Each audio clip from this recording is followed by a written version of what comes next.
কি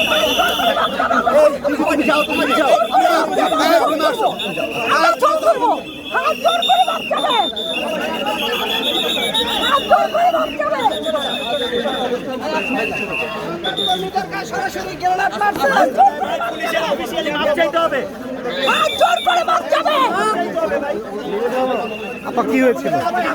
সাংবাদিককে লক্ষ্য করে পুলিশ ককটেল বানাইছে। এখানে কোনো সাধারণ শিক্ষার্থী নাই, সাধারণ শিক্ষার্থীকে আসতে দেওয়া হয় নাই। সাংবাদিককে লক্ষ্য করে পুলিশ ককটেল বানাইছে।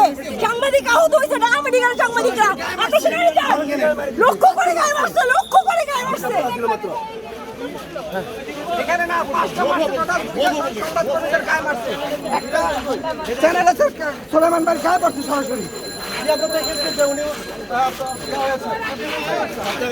দর্শক, টিএসসিতে কিন্তু আসলে পুলিশের যে সাউন্ড গ্রেনেড বিস্ফোরণ করেছে সেটা নিয়ে কিন্তু আসলে সাংবাদিকদের মধ্যে কিন্তু একটি বেশ উত্তেজনা বিরাজ করছিল, কারণ কয়েকজন সাংবাদিকের গায়ে কিন্তু তার কিছু অংশ ছিটে আসে।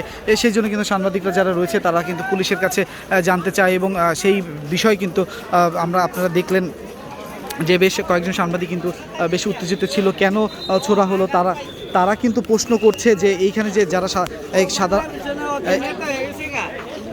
এখানে কিন্তু সাধারণ শিক্ষার্থীরা নেই, তবে এখানে নেই কোনো উত্তেজনা, তারপরও কেন এখানে সাউন্ড গ্রেনেড ছোড়া হলো এমন প্রশ্ন কিন্তু ছুড়ে দিচ্ছিলেন সেই কয়েকজন সাংবাদিক। এবং সাংবাদিকদের যারা রয়েছেন তারা কিন্তু বলছে যে এখানে কোনো প্রকার কোনো ধরনের আপনি কিন্তু দেখতে পাচ্ছেন সর্বশেষ পরিস্থিতি।